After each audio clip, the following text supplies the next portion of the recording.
Space whales? Nope, rather deal with devils. Chapter 78c, Fan Fiction by Azazyel.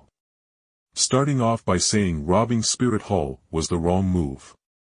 But she was lost in thought as her hand relaxed in my own as she pondered my question before she took a deep breath and spoke. I will take you to the Heaven Dou Treasury in my prince identity after explaining you sold the secret to the spirit rings.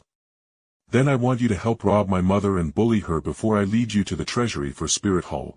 Then she leaned forward and I could hear Xuan Nu and Bai Ji inside of myself hissing while Tian Meng wolf whistled as Qian Renxue leaned her forward into mine and stared into my eyes as she said softly but with brutally blunt intent in her voice. You will take responsibility for making me think of you in this way. I spent my entire life being used as a tool, and hated. You offering this glimmer of affection will not be forgotten. She said with zero mistaking her tone. Oh, I accidentally picked up a Yandra.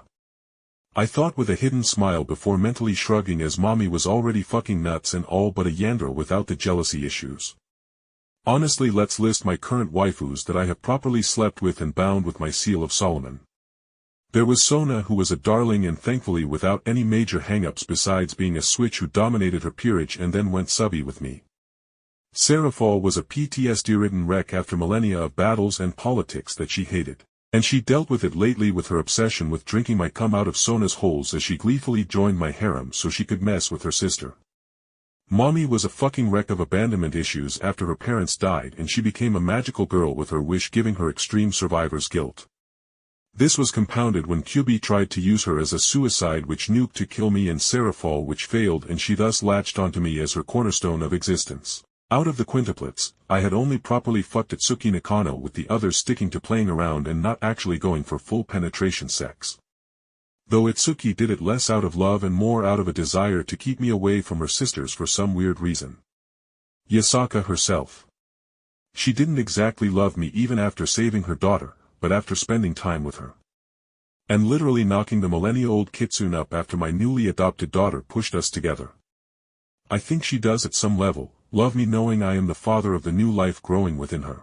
And lastly Akino, well, she was horny and I hit her buttons hard with her wanting more power.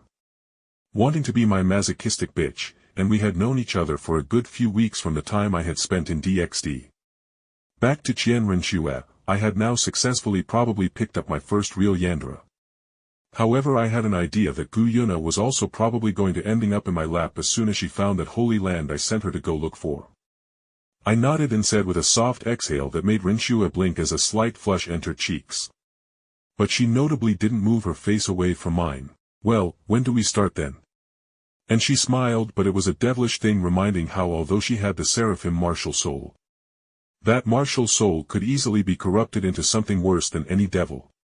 Now, we robbed the Heaven Dou Empire's treasury. I played at being their boring perfect prince for more than a decade now. The least they can do is compensate me for all the terrible meetings I had to deal with. She said with her pulling me up to my feet with our hands still conjoined. And we left the tea shop with several civilians gawking at the beautiful woman now holding my hand as she left the building, and I couldn't help but wonder if Qian Renxue partially fell in love or more like locked onto me. Because of how original and honest I was with her.